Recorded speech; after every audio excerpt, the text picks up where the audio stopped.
character of Christ's people. A sermon delivered by Charles Spurgeon. They are not of the world, even as I am not of the world. John 17, verse 16. Christ's prayer was for a special people. He declared that he did not offer an universal intercession. I pray for them, said he. I pray not for the world, but for them which you have given me, for they are yours. In reading this beautiful prayer through, only one question arises to our minds. Who are the people that are described as them, or as they? Who are these favored individuals who share a Savior's prayers, are recognized by a Savior's love, have their names written on the stones of his precious breastplate, and have their characters and their circumstances mentioned by the lips of the high priest before the throne on high? The answer to that question is supplied by the words of our text. The people for whom Christ prays are an unearthly people. They are a people somewhat above the world, distinguished altogether from it. They are not of the world, even as I am not of the world. I shall treat my text, first of all, doctrinally, secondly, experimentally, and thirdly, practically. First, we shall take our text and look at it doctrinally. The doctrine of it is that God's people are people who are not of the world, even as Christ was not of the world. It is not so much that they are not of the world as that they are not of the world, even as Christ was not of the world. This is an important distinction, for there are to be found certain people who are not of the world, and yet they are not Christians. Amongst these, I would mention sentimentalists, people who are always crying and groaning in affected sentimental ways. Their spirits are so refined, their characters are so delicate, that they could not attend to ordinary business. They would think it rather degrading to their spiritual nature to attend to anything connected with the world. They live much in the air of romances and novels, love to read things that fetch tears from their eyes. They would like continually to live in a cottage near a wood, or to inhabit some quiet cave where they could read Zimmerman on Solitude forever, for they feel that they are not of the world. The fact is, there is something too flimsy about them to stand the wear and tear of this wicked world. They are so preeminently good that they cannot bear to do as we poor human creatures do. I have heard of one young lady who thought herself so spiritually minded that she could not work. A very wise minister said to her, "That is quite correct. You are so spiritually minded that you cannot work. Very well, you are so spiritually minded that you shall not eat unless you do." That brought her back from her great spiritual mindedness. There is a stupid sentimentalism that certain persons nurse themselves into. They read a parcel of books that intoxicate their brains and then fancy that they have a lofty destiny. These people are not of the world, truly, but the world does not want them, and the world would not miss them much if they were clean, gone forever. There is such a thing as being not of the world from a high order of sentimentalism, and yet not being a Christian after all. For it is not so much being not of the world as being not of the world, even as Christ was not of the world. There are others, too, like your monks, and those other made individuals of the Catholic Church who are not of the world. They are so awfully good that they could not live with us sinful creatures at all. They must be distinguished from us altogether. They must not wear, of course, a boot that would at all approach to a worldly shoe, but they must have a sole of leather strapped on with 2 or 3 thongs, like the far-famed Father Ignatius. They could not be expected to wear worldly coats and waistcoats, but they must have peculiar garbs, cut in certain fashions like the Passionists. They must wear particular dresses, particular garments, particular habits. And we know that some men are not of the world by the peculiar mouthing they give to all their words, the sort of sweet, savory, buttery flavor they give to the English language, because they think themselves so eminently sanctified that they fancy it would be wrong to indulge in anything in which ordinary mortals indulge. Such persons are, however, reminded that their being not of the world has nothing to do with it. It is not being not of the world so much as being not of the world even as Christ was not of the world. This is the distinguishing mark, being different from the world in those respects in which Christ was different. Not making ourselves singular and unimportant points, as those poor creatures do, but being different from the world in those respects in which the Son of God and the Son of Man, Jesus Christ, was not of the world in nature, that he was not of the world again in office, and above all, that he was not of the world in his character. First, Christ was not of the world in nature. What was there about Christ that was worldly? In one point of view, his nature was divine. And as divine, it was perfect, pure, unsullied, spotless. He could not descend to things of earthliness and sin. In another sense, he was human, and his human nature, which was born of the Virgin Mary, was begotten of the Holy Ghost, and therefore was so pure that in it rested nothing that was worldly. He was not like ordinary men. We are all born with worldliness in our hearts. Solomon well says, "Foolishness is bound up in the heart of a child. It is not only there, but it is bound up in it. It is tied up in his heart and is difficult to remove." And so, with each of us, when we were children, earthliness and carnality were bound up in our nature. But Christ was not so. His nature was not a worldly one. It was essentially different from that of everyone else, although he sat down and talked with them. Mark the difference. He stood side by side with a Pharisee, but everyone could see he was not of the Pharisee's world. He sat by a Samaritan woman, and though he conversed with her very freely, who is it that fails to see that he was not of that Samaritan woman's world? Not a sinner like her. He mingled with the publicans. No, he sat down at the publicans' feast, and ate with publicans and sinners. But you could see by the holy actions and the peculiar gestures he there carried with him, that he was not of the publicans' world, though he mixed with them. There was something so different in his nature, that you could not have found an individual in all the world whom could have sat beside him and said, "There, he is of that man's world." No, not even John, though he leaned on his bosom and partook very much of his Lord's Spirit, was exactly of that world to which Jesus belonged. For even he once in his Boanergene spirit said words to this effect, "Let us call down fire from heaven on the heads of those who oppose you." A thing that Christ could not endure for a moment, and thereby proved that he was something even beyond John's world. Well, beloved, in some sense, the Christian man is not of the world even in his nature. I do not mean in his corrupt and fallen nature, but in his new nature. There is something in a Christian that is utterly and entirely distinct from that of anybody else. Many persons think that the difference between a Christian and worldling consists in this.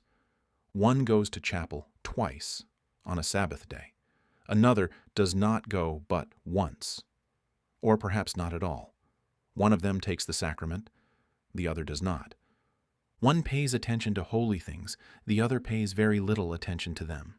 But, beloved, that does not make a Christian. The distinction between a Christian and a worldling is not merely external, but internal. The difference is one of nature, and not of act. A Christian is as essentially different from a worldling as a dove is from a raven, or a lamb from a lion. He is not of the world, even in his nature. You could not make him a worldling if you were able to do to him what you liked. You might cause him to fall into some temporary sin, but you could not make him a worldling. You might cause him to backslide, but you could not make him a sinner, as he used to be. He is not of the world by his nature. He is a twice-born man. In his veins run the blood of the royal family of the universe. He is a nobleman. He is a heaven-born child.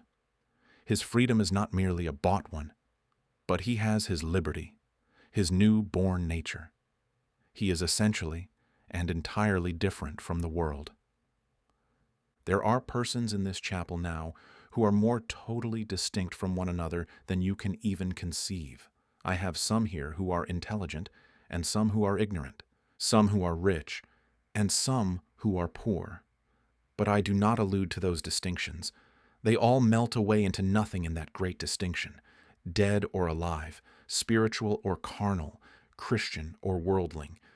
And oh, if you are God's people, then you are not of the world in your nature.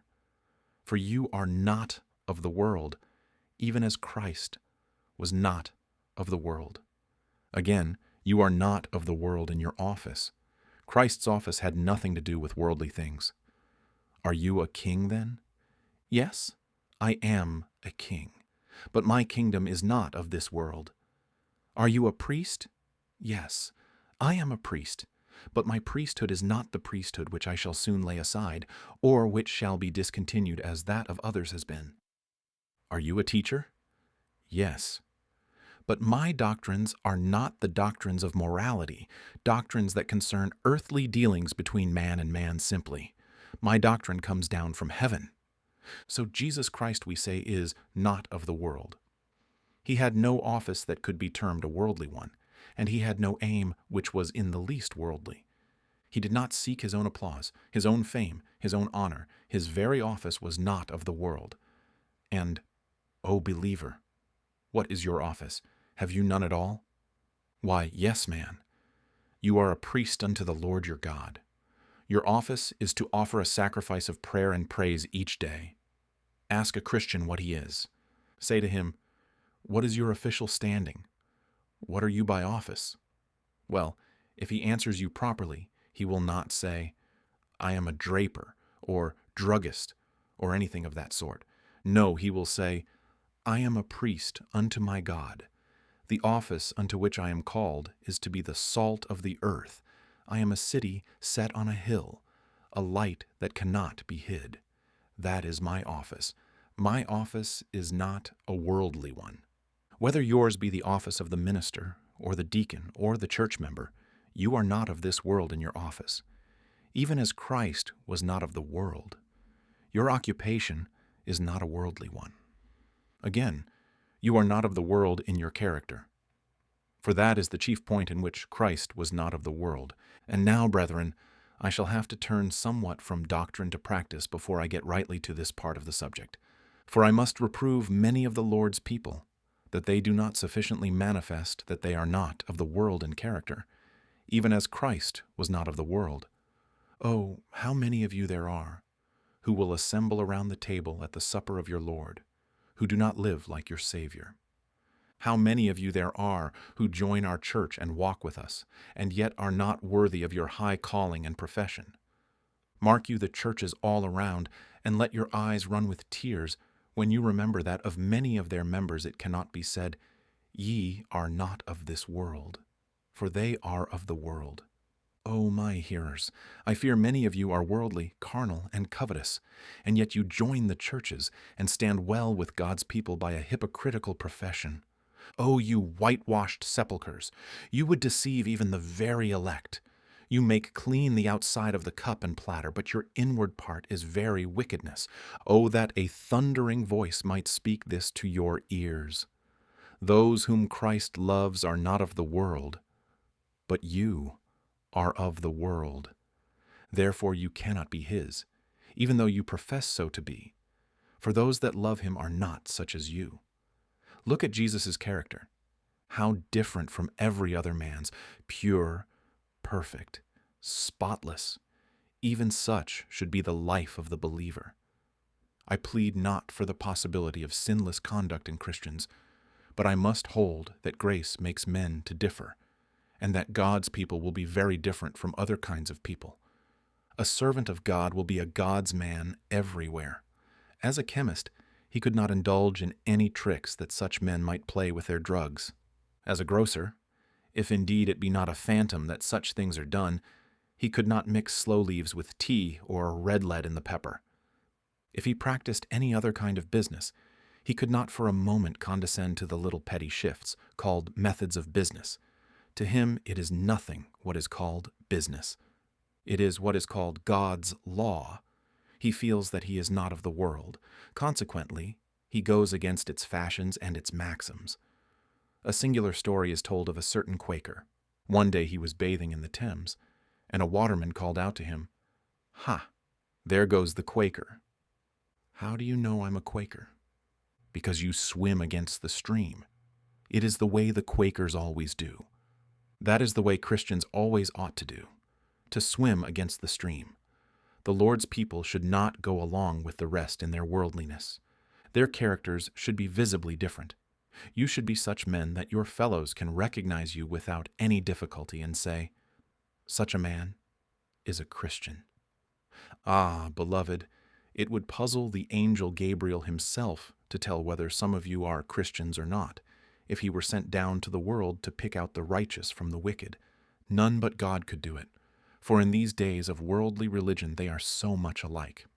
It was an ill day for the world when the sons of God and the daughters of men were mingled together. And it is an ill day now when Christians and worldlings are so mixed that you cannot tell the difference between them. God save us from a day of fire that may devour us in consequence. But, oh, beloved, the Christian will be always different from the world. This is a great doctrine, and it will be found as true in ages to come as in the centuries which are past. Looking back into history, we read this lesson, "They are not of the world, even as I am not of the world." We see them driven to the catacombs of Rome. We see them hunted about like partridges. And wherever in history you find God's servants, you can recognize them by their distinct, unvarying character. They are not of the world, but were a people scarred and peeled, a people entirely distinct from the nations. And if in this age there are no different people, if there are none to be found who differ from other people, there are no Christians. For Christians will be always different from the world. They are not of the world, even as Christ is not of the world. This is the doctrine. But now for treating this text experimentally. Do we, dearly beloved, feel this truth? Has it ever been laid to our souls so that we can feel it as ours? They are not of the world, even as I am not of the world. Have we ever felt that we are not of the world?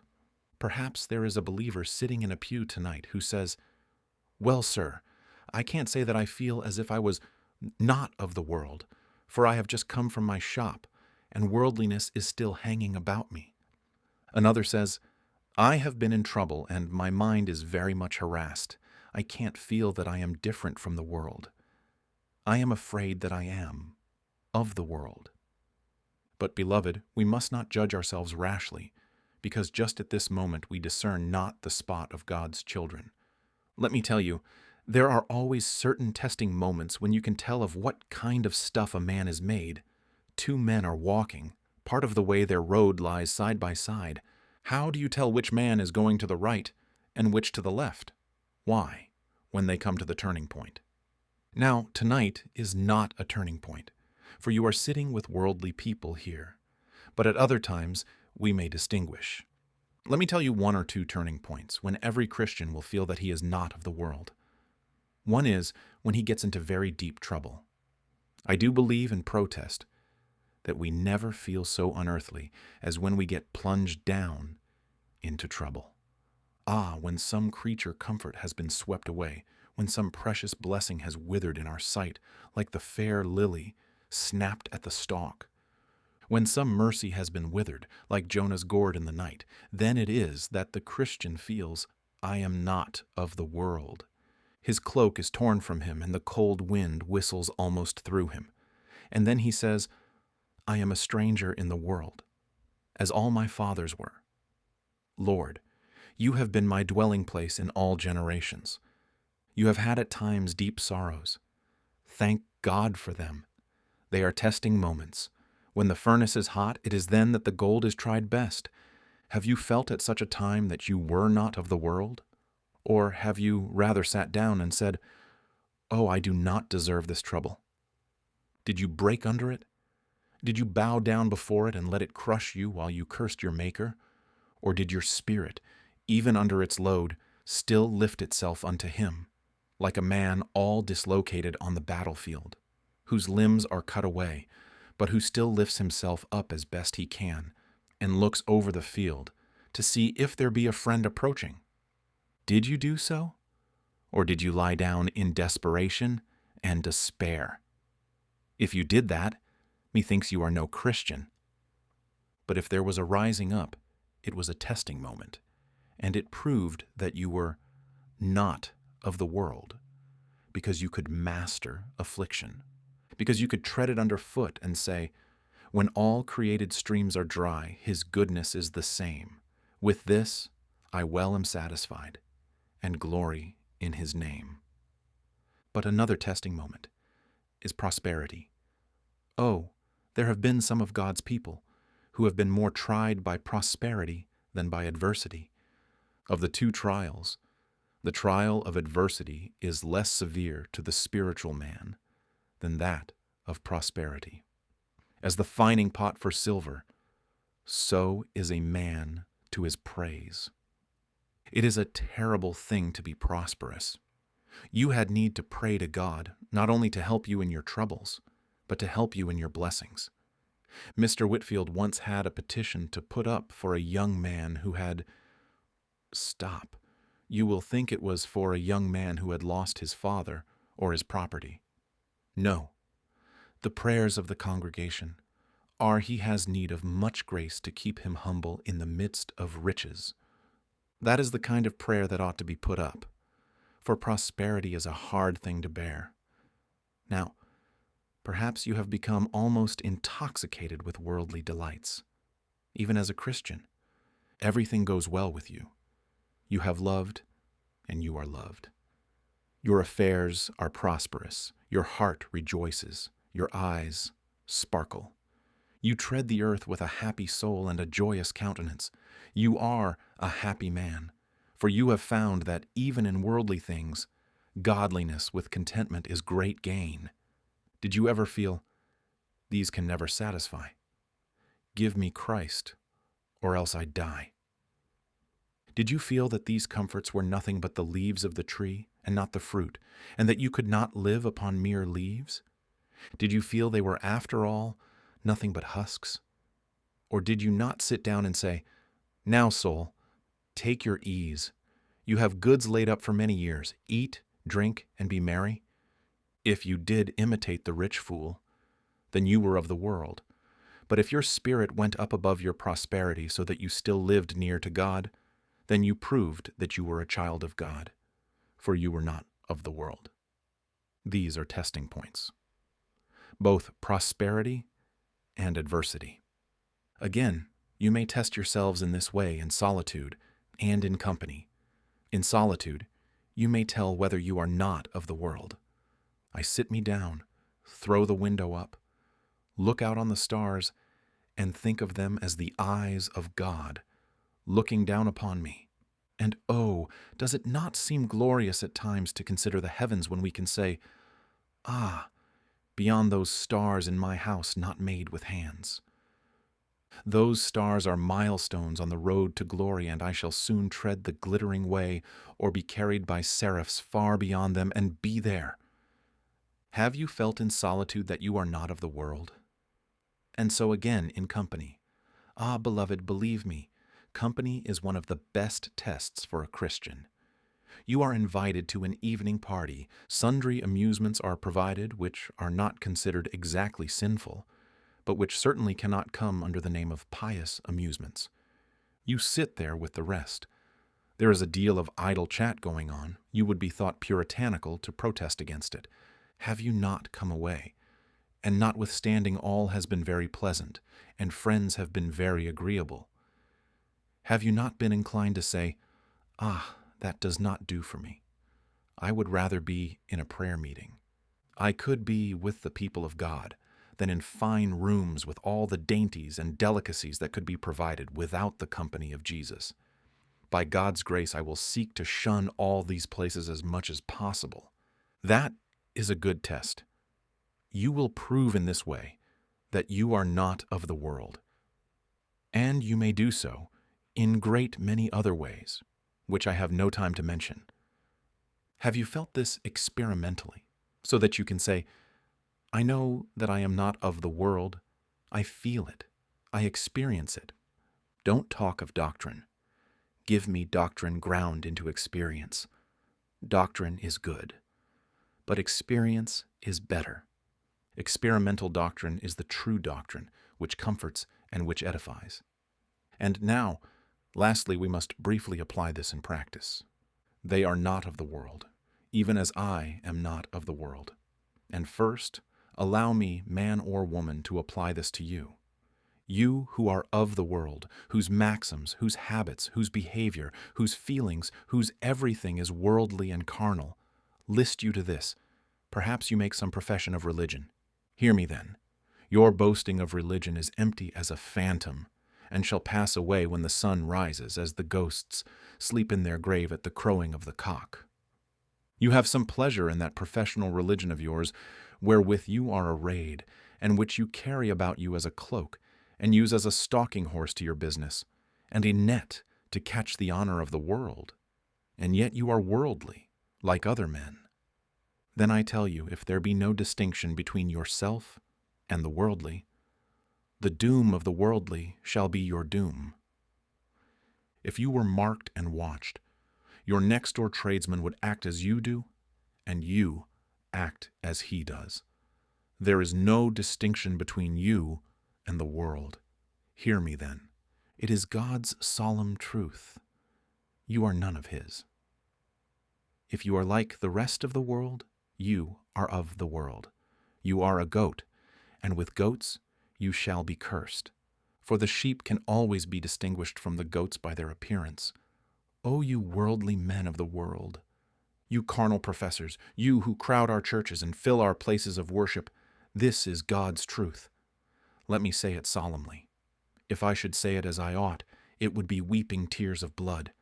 You are, with all your profession, in the gall of bitterness. With all your boastings, you are in bonds of iniquity. For you act as others, and you shall come where others come. And it shall be done with you, as with more notorious heirs of hell. There is an old story, which was once told of a dissenting minister. The old custom was that a minister might stop at an inn and not pay anything for his bed or his board. And when he went to preach from place to place, he was charged nothing for the conveyance in which he rode. But on one occasion, a certain minister stopped at an inn and went to bed. The landlord listened and heard no prayer. So, when he came down in the morning, he presented his bill. "Oh, I am not going to pay that, for I am a minister." "Ah," said the landlord, "you went to bed last night like a sinner, and you shall pay this morning like a sinner. I will not let you go." Now, it strikes me that this will be the case with some of you when you come to God's bar. Though you pretended to be a Christian, you acted like a sinner, and you shall fare like a sinner too. Your actions were unrighteous. They were far from God, and you shall have a portion with those whose character was the same as yours. Be not deceived.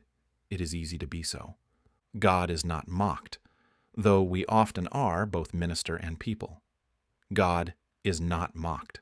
Whatsoever a man sows, that shall he also reap. And now we want to apply this to many true children of God who are here. By way of caution, I say, my brother Christian, you are not of the world. I am not going to speak hardly to you, because you are my brother, and in speaking to you I speak to myself also, for I am as guilty as you are. Brother, have we not often been too much like the world? Do we not sometimes in our conversation talk too much like the world? Come, let me ask myself, are there not too many idle words that I say? Yes, that there are. And do I not sometimes give occasion to the enemy to blaspheme, because I am not so different from the world as I ought to be? Come, brother, let us confess our sins together. Have we not been too worldly? Ah, we have. Oh, let this solemn thought cross our minds. Suppose that after all, we should not be his. For it is written, "You are not of the world." O God, if we are not right, make us so. Where we are a little right, make us still more right. And where we are wrong, amend us. Allow me to tell a story to you. I told it when I was preaching last Tuesday morning, but it is worth telling again. There is a great evil in many of us being too light and frothy in our conversation.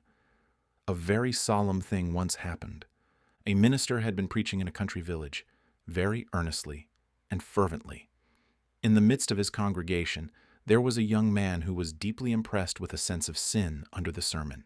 He therefore sought the minister as he went out, in hopes of walking home with him. They walked till they came to a friend's house. On the road, the minister had talked about anything except the subject on which he had preached, though he had preached very earnestly, and even with tears in his eyes. The young man thought within himself, "Oh, I wish I could unburden my heart and speak to him, but I cannot." He does not say anything now about what he spoke of in the pulpit. When they were at supper that evening, the conversation was very far from what it should be, and the minister indulged in all kinds of jokes and light sayings. The young man had gone into the house with eyes filled with tears, feeling like a sinner should feel. But as soon as he got outside, after the conversation, he stamped his foot and said, "It is a lie from beginning to end. That man has preached like an angel, and now he has talked like a devil." Some years after the young man was taken ill and sent for this same minister, the minister did not know him. "Do you remember preaching at such and such a village?" asked the young man. "I do." "Your text was very deeply laid to my heart." "Thank God for that," said the minister. "Do not be so quick about thanking God," said the young man. "Do you know what you talked of that evening afterwards when I went to supper with you? Sir, I shall be damned. And I will charge you before God's throne with being the author of my damnation. On that night I did feel my sin, but you were the means of scattering all my impressions." That is a solemn thought, brother, and teaches us how we should curb our tongues, especially those who are so light-hearted after solemn services and earnest preachings that we should not betray levity. Oh, let us take heed that we are not of the world, even as Christ was not of the world. And Christian, lastly, by way of practice, let me comfort you with this. You are not of the world, for your home is in heaven. Be content to be here a little, for you are not of the world, and you shall go up to your own bright inheritance by and by. A man in traveling goes into an inn. It is rather uncomfortable. "Well," says he, "I shall not have to stay here many nights. I have only to sleep here tonight.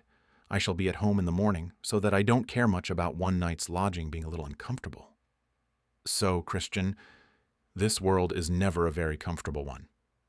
But recollect, you are not of the world. This world is like an inn. You are only lodging here a little while. Put up with a little inconvenience, because you are not of the world, even as Christ is not of the world. And by, up yonder, you shall be gathered into your Father's house, and there you will find that there is a new heaven and a new earth provided for those who are not of the world.